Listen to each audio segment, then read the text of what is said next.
Hi, HRN listeners. We're celebrating our 15th anniversary, and we have a really fun campaign and an ask for you. This 15th anniversary tour is aiming to bring you closer to unique food and music experiences in some of the most exciting cities in America. All the while, we're raising funds to support our work empowering the next generation of food system storytellers through our fellowship programs. Here's how it works. Donate to HRN and be entered into a raffle in the city of your choice to win a dinner for two at a noteworthy restaurant and tickets for two to a concert at a prominent local venue. We have incredible partners in New York, Los Angeles, Philadelphia, Nashville, Las Vegas, Charleston, Asheville, and Ardmore, Pennsylvania, who have donated a meal for two and two tickets to a concert of the winner's choice. And all donations help fund our fellowship programs, where we're helping to build essential workforce readiness skills and food system storytelling skills. Check out heritageradionetwork.org/15 to donate and enter to win today. That's heritageradionetwork.org/15. Thank you. The following program has been brought to you by Tabard Inn. Feast on eclectic American cuisine in their acclaimed restaurant, or enjoy a cocktail and listen to live jazz in one of their cozy Victorian sitting areas.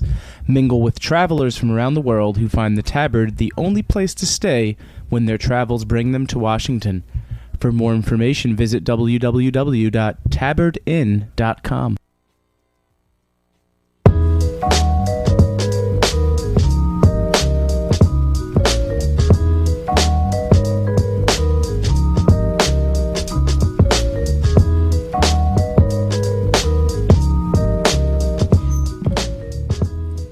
All right, it's Thursday, 1 o'clock, and you are tuned in to the Farm Report, listening to the Heritage Radio Network. We are coming to you live from 261 Moore Street in Bushwick, Brooklyn, the back of Roberta's. It's nestled in amongst the smell of cooking pizza. And we are on the line with Challey Comer, the Farm to Market Manager of the Watershed Ag Council. Challey, how are you? I'm good. How are you? Good. Welcome back to the radio. Thank you. Thanks for having me. I know you've been a guest on the main course and some. Have you been on another show? No, I think that's the only one. Good. Well, I'm glad to be your second show. So just so we can kind of catch our listeners up, why don't you tell us a little bit about your position and the work of the Watershed Ag Council? Sure. So we're a nonprofit organization. We work with farmers in the New York City watershed, which is a series of 18 reservoirs and controlled lakes in the Catskills and Hudson Valley region in upstate New York. We work in 8 different counties, and we work with it's always hard to keep track, but, we're working with about 1,000 program participants between our various programs. We have an agriculture program where we work with farmers to do kind of environmental practices to keep pollution from getting in the reservoirs. We have an easements program where we sponsor farmland protection programming. We have a forestry program. We work with forest landowners also for environmental practices. And then we have the program that I work on, which is the Farm to Market program, and we work with farm and food businesses in our immediate region and then across the state to help them just get down to business. Awesome. So what's up about getting down? What's going on? What's going on up at the office this time of year? Well, this is actually our busiest time of year, oddly enough.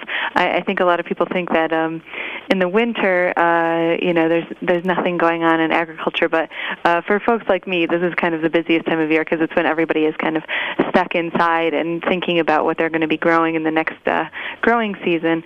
So this weekend we have our big annual meeting coming up. We do a big kind of business-to-business conference every year. Actually, we've had 2 Heritage Radio hosts speak at it over the last 2 years. Patrick and Ann have spoken to our groups over the last couple of years, and it's kind of a fun event for us because it's a lot of people upstate are always wondering about what's going on in the metropolitan market or across the state or the region, and it's a good event for us to kind of think about what's going on, what people are talking about like this year or this coming year, and invite people to come and speak about those topics to our farmers. And we have people coming from 4 states. We have mostly people from the Catskills and Hudson Valley, a number of people from Pennsylvania, New Jersey, Connecticut, and Central New York. And so these people, you're talking about the people who will be attending the conference. Now, are they members of your organization, or did they just kind of saw the conference you're putting together and they thought like, yeah, man, I want to hear those speakers? Or like, if I wanted to go, what's the deal? How do you get on the list? How's the door for the conference? Is it a tough door? No, it's a very friendly door.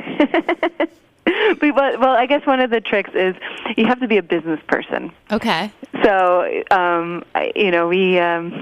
we're really grateful and fortunate that in our region, almost every weekend, at least during the growing season, there's about a dozen events aimed at consumers who are interested in local food or connecting with farmers. But there aren't a whole lot of events out there, at least in our area, aimed directly at the food businesses and giving them a venue to meet each other and learn about each other's businesses and, just brush up on what's going on out there. So I'm sure if there were individuals who weren't business people invited, we'd be nice to them. But we strongly encourage it to be business people, and so we think that's kind of a really unique thing about the event. Of course, we have a lot of great stuff going on with like production, education. We do a lot of like grazing education here and different things like that. But this is kind of a unique, really market-driven event for our region, and even kind of across the state. There's only a couple of events similar to this going on around. So can you give us an example of like some of the types of people obviously it's not like, Cisco isn't saddling up to the event. Are you talking about farmers who sell at markets or small like regional producers, or give us like a little bit of a flavor of like the types of food businesses that your organization is looking to support and help grow? Yeah, definitely. I think the reality is right now in the kind of regional food marketplace is you kind of have to hit all bases because, I have a coworker who always likes to kind of say, like, every small farmer's about to become a bigger farmer or, has the potential of it. And so we really have to bring topics for people we have a lot of young farmers coming who are either transitioning into their own businesses or are apprentices on farms. So we have to have topics, for startup businesses. We have topics for businesses that are established but are looking for new market outlets, like working with a distributor or working with a larger scale restaurant or things like that. And then we have in the past had a lot more programming for pretty substantially sized businesses, but those weren't as popular working with really large distributors. So we changed it this year to have one of the tracks be about all the policy talk that's going on in the state and the city around food, and then following that up with how to finance those ideas. Okay. So all the policy talk around food, so that's like, what, 15, 20 minutes? And then Well, I think that for people in our area, they hear about, like the Food Works report or the statewide kind of report that the governor's office has put out, or also that the Farm Bill is coming in 2012.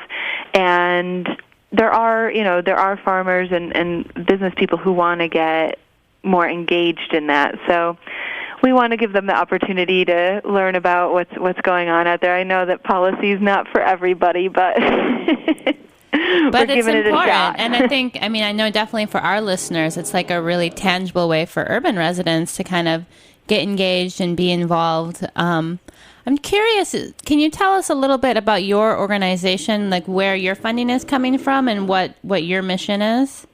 Certainly.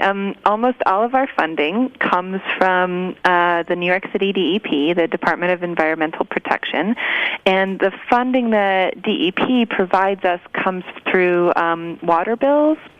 And really our organization has been around for about 20 years, I think 18 years now, and we were organized to help maintain the water quality in the New York City reservoirs and then their drinking water, because some of the main pollutants that were threatening the water quality are nutrients from livestock operations, and then also microorganisms from livestock operations.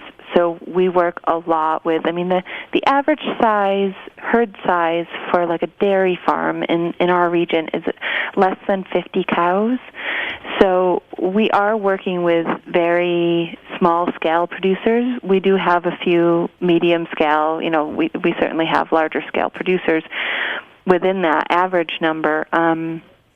But we're working directly with the farmers to implement practices that prevent pollution from getting into the reservoirs.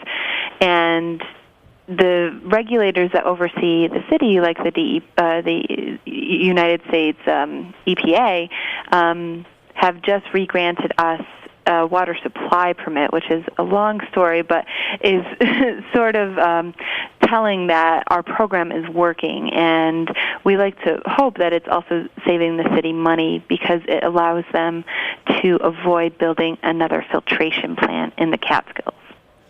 Okay, so I think it's like one of those things where maybe a little difficult on radio, but if we're trying to paint like a visual image, like I'm at Roberta's in Brooklyn drinking water out of a recycled wine bottle that came out of the tap that came from, what's the scope of the watershed? Like the water that we're drinking here, obviously, doesn't come from some magical place. Like, can you paint a picture of kind of where our water is? Sure. Well, the closest reservoirs begin in Westchester County. And in Westchester, and that's called the Croton system, those reservoirs were started. I'm not the greatest watershed historian out there, but I can do my best. Just broad strokes. Broad strokes. There are people who are, so I'd be happy to connect you with them if you're interested. But those, many years ago in the 18th century, early 19th century, the city had a bunch of wells within the city, but then they started finding they needed more and more water as the city grew. So they started building reservoirs in Westchester, and then as the city kept growing, they just kept seeing a need to expand their water supply abilities. And so the closest ones are in kind of the middle of Westchester County, and the farthest reservoir away, which is about 10 miles from where I sit, in Delaware County, New York, is the Cannonsville Reservoir, which is, I would say, is about 30 miles southeast of Binghamton, if people can picture where Binghamton might be. Or they're kind of running a west of Kingston, New York. And it's kind of, when you picture New York State, it's kind of in that little funnel section where we're at. And the two largest reservoirs, or two of the larger reservoirs, are in the east and west branch of the Delaware River. And the headwaters of the Delaware River start in Delaware County, here where I am, and join together along the border, right along the border of New York and Pennsylvania, and run down to outlet at Philadelphia in Philadelphia. Okay, so as New Yorkers, we are looking to our upstate brethren for water, and then also to be essentially like stewards to the water, and that's kind of where you guys come in, is working with farmers on kind of how to have less of an impact on the watershed. Is that am I stating that correctly? Absolutely. Actually, all of our programs are voluntary, and all of our programs are done in collaboration with a bunch of national conservation programs, and using their standards and all this kind of stuff. And a great thing about some of these practices, like let's say one of the, technical innovations we're big on around here is like fencing cows out of streams so that they're not drinking water out of streams and hanging out in a river all day and doing all their business in a river. We're building watering troughs and fencing along the streams, and that has made a huge difference for keeping nutrients like nitrogen and phosphorus out of the streams. And the farmers are doing that because they don't have that infrastructure. If they're watering a cow in the stream, it's just because that's convenient. That's the way it's always been done. Right. But if we can help them build an alternate, kind of watering system, it helps their business too. The efficiency of having clean running water, having hopefully a water that doesn't freeze up in the winter like a river does, yep. Can also help them too. So a lot of the work that we do with them on the farms will hopefully also improve their business and make it easier to operate. If we can, help build, let's say, a barnyard that's not as muddy, that's easier to get around, on a piece of equipment and things like that. So. Awesome. Well, although I do a different program now, I used to, as my background, I used to work in that program, so that's why you can speak so good on it. Well, let's take a quick break, and when we come back, we can talk a little bit more about what's going on in your Promatic end of the woods. Okay. Great.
Public service announcement from Heritage Radio Network.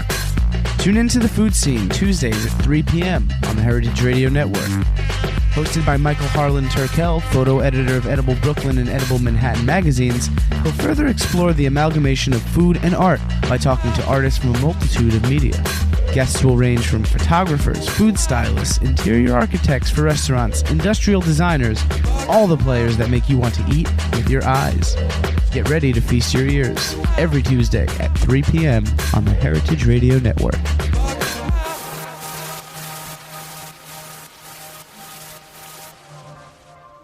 Okay, welcome back to the Farm Report. You're tuned into the Heritage Radio Network. We are on the line with Challey Comer, the Farm to Market Manager for the Watershed Ag Council up in the Catskills. Challey, we were talking a little bit before the break about kind of watersheds more generally and your organization, and we wanted to get into a little bit more about what your role is there now. You mentioned at the beginning of the show you've been organizing the big food business conference. What are some of kind of the other projects that fall under your purview? Well, we're working a lot to just let people know what's going on in the Catskills region.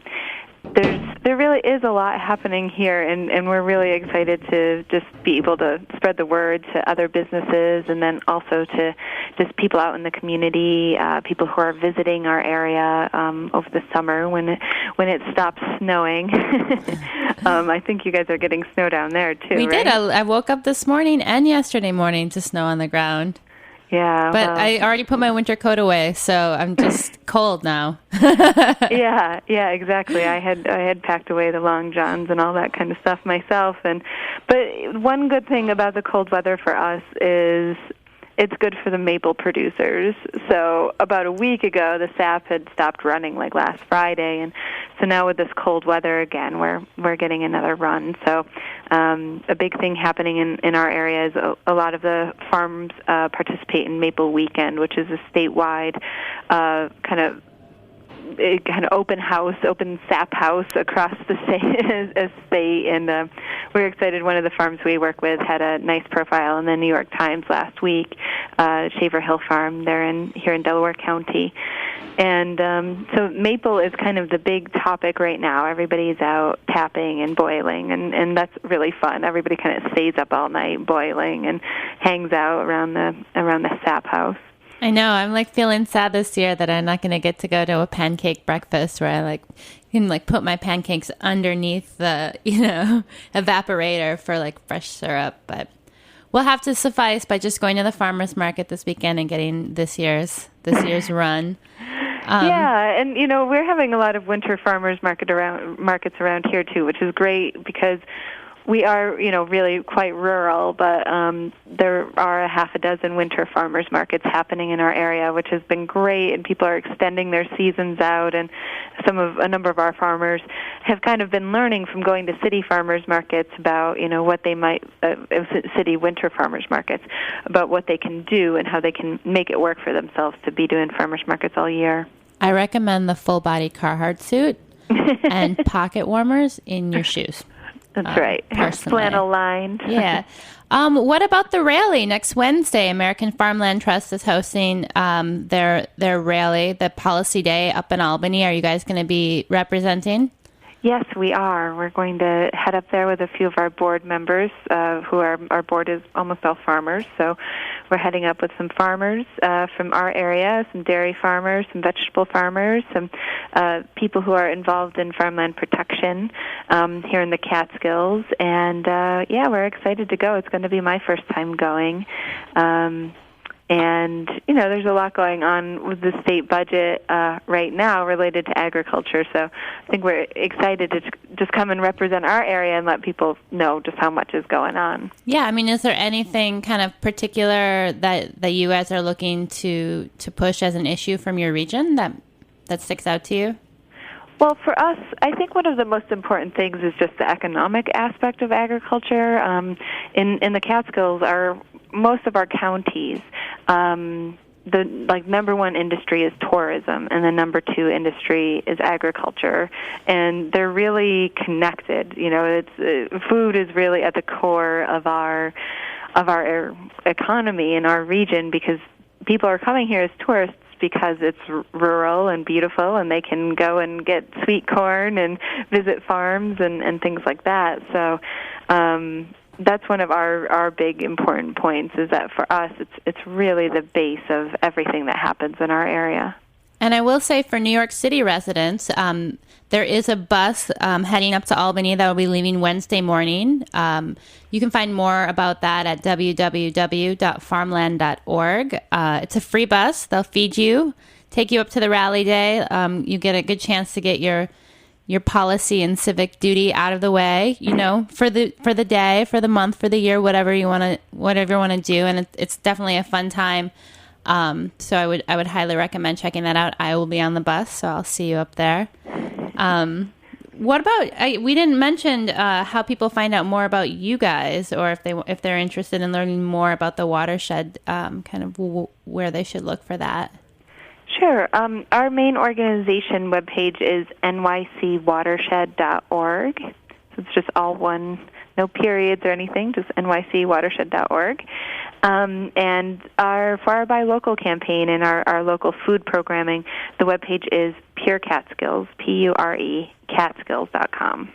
Awesome. So can you tell us, you work as the farm to market manager, and what are some of the other roles in your office? I mean, is everyone is sponsored through the New York City, through a New York City budget, or?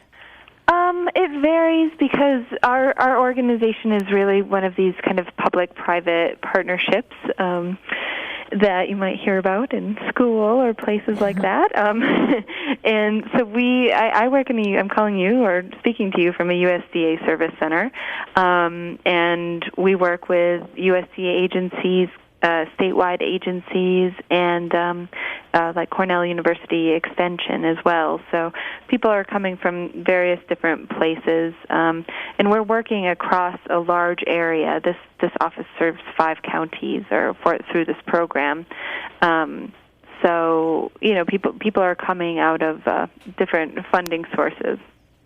Okay, and I think that's been something really interesting. And we've had, several guests on the show kind of talking about what are the different types of organizations and infrastructure that are set up to support farmers, and kind of where that money is coming from, and who's kind of directing that outreach, and that change is kind of always fascinating to me. Kind of following the money back usually leads to some pretty interesting discussions. But let's talk a little bit more about the conference that you have coming up. Who are some of the speakers that you guys are going to be featuring? Oh, sure. Well, let's see. I'm just looking at the agenda. We have a couple of women coming to speak about buying clubs, setting up consumer buying clubs that are focused around working directly with farmers, which is, apart from like the CSA kind of concept, which is great and a very secure source of funding for farmers, we feel like buying clubs are also kind of a unique option for some of the farms in the area that maybe don't have as consistent of a supply as a CSA farmer might. So we have a woman coming from the Food Shed Buying Club, which is in the Utica area, and we have someone coming from the city who has the New York City Meat Share, which is a meat buying club. And so I'm really excited about hearing about those, and I've heard from a lot of people that they're interested in attending that talk, and I'm sure it'll be really popular.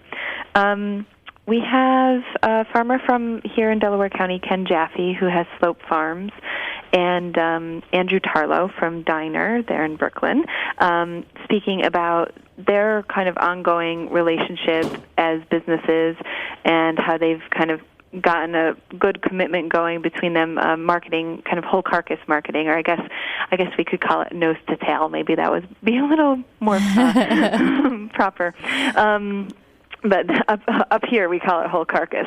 Call it what it is. We don't need to sugarcoat it on the farm report. Okay, that's good. So, for a lot of the farmers, of course, it's a challenge to sell all of the cuts that they have, and we're really interested in hearing about ways that we can educate eaters to try out different cuts, or try out kind of specialty things like charcuterie and whatnot. So we're excited to just hear about, we just try to bring in different businesses that have kind of been leaders in supporting farmers every year. So that's why we had asked Andrew.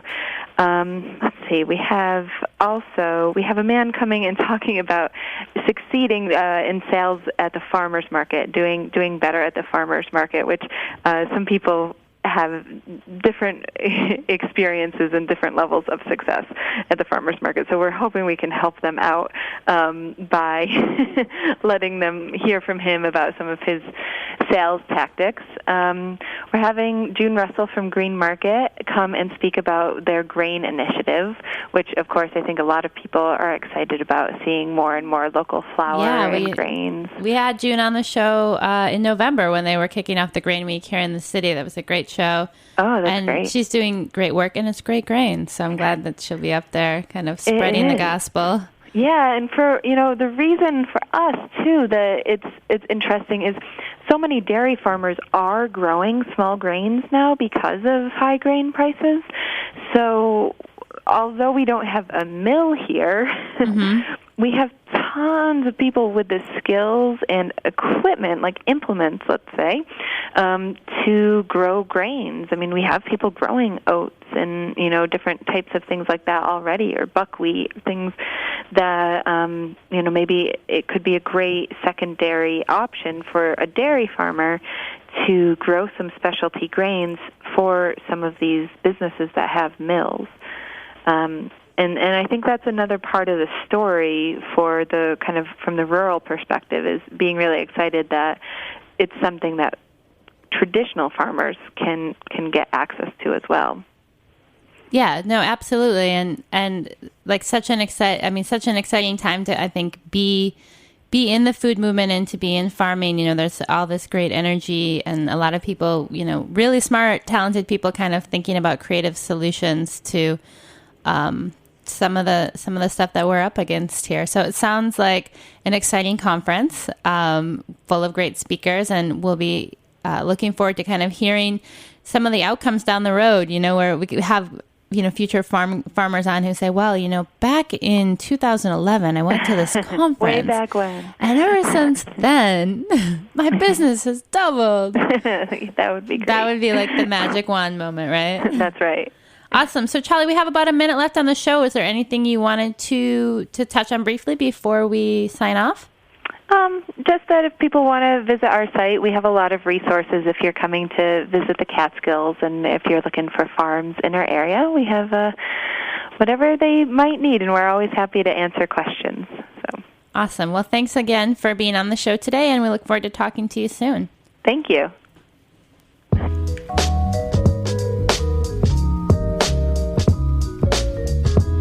Thanks for listening to this program on the Heritage Radio Network. You can find all of our archived programs on heritageradionetwork.com, as well as a schedule of upcoming live shows. You can also podcast all of our programs on iTunes by searching Heritage Radio Network in the iTunes Store. You can find us on Facebook and follow us on Twitter for up-to-date news and information. Thanks for listening. On March 27th, meet Dr. Temple Grandin, best-selling author and world-renowned animal behavior expert who has designed humane animal handling facilities all over the world. Join hosts Katie Kiefer and Patrick Martins on the main course at 1 p.m. on Sunday, March 27th, as they get an in-depth look at the livestock industry and how it's changing. The following is a public service announcement from Beer Sessions Radio. Beyond the human and environmental casualties of the triple threat disaster in Japan, there will likely also be losses to our collective food culture, from miso and sake makers to outstanding fisheries. With help from the New York State Brewers Association, the Good Beer Seal, Beer Sessions Radio, and craft breweries alike, Jimmy Carboni is hoping to raise funds that will go directly to Hitachino, an excellent Japanese brewery, through a benefit at Brooklyn Brewery next Monday, March 28th from 7 to 10 p.m. In addition to beer, there'll be food from the Meat Hook, Jimmy's Number 43, Waterfront Ale House, and a few local Japanese restaurants. All money raised will go to Kyuchi Brewery and Hitachino Beers, which they will distribute via humanitarian aid locally. To date, the brewery, which lost 500 bottles in the earthquake and suffered some damage to its physical plant, is filtering and bottling water for its community and providing them with food. You can read a letter about the quake's aftermath to Jimmy from Toshiyuki Kyuchi, the brewery owner, on his site, and you can buy tickets to the benefit on brownpapertickets.com/event/166978. That's brownpapertickets.com/event/166978. The following is a public service announcement from the Museum of Food and Drink. Dave Arnold and Patrick Martins have gathered a team of New York's most innovative chefs and bartenders to create a 9-course fundraiser lunch at Del Posto, Sunday, March 27th. Their intent? To kickstart the greatest food museum in the world. The menu for this unprecedented event is derived from educational themes of the museum. Chefs will draw inspiration from sources outside their normal sphere. How will a cutting-edge chef handle the Paleolithic, or a dish only using pre-Columbian ingredients? What will a modern Italian chef do with ancient Rome? The chefs include David Chang of Momofuku, Wiley Dufresne of WD-50, Mark Ladner of Del Posto, Nils Noren of the French Culinary Institute, Cesare Casella of Salumeria Rossi, Carlo Maracci of Roberta's, Brooks Headley of Del Posto, and Christina Tosi of Momofuku Milk Bar. Bartenders include Audrey Sanders of Pegu Club, Thomas Waugh of Death & Company, Simon Ford of Pernod Ricard, Damon Bolte of Prime Meats, and Eben Clem of Be Our Guest Restaurants. Proceeds from the event will directly support the Museum of Food and Drink. Tickets are very limited and $250 per person. To purchase tickets, please visit mofad.eventbrite.com. That's mofad.eventbrite.com. Once again, mofad.eventbrite.com. Sponsored by Pernod Ricard, Heritage Foods USA, Pat LaFrida Meats, Barterhouse Wines, Del Posto Restaurant.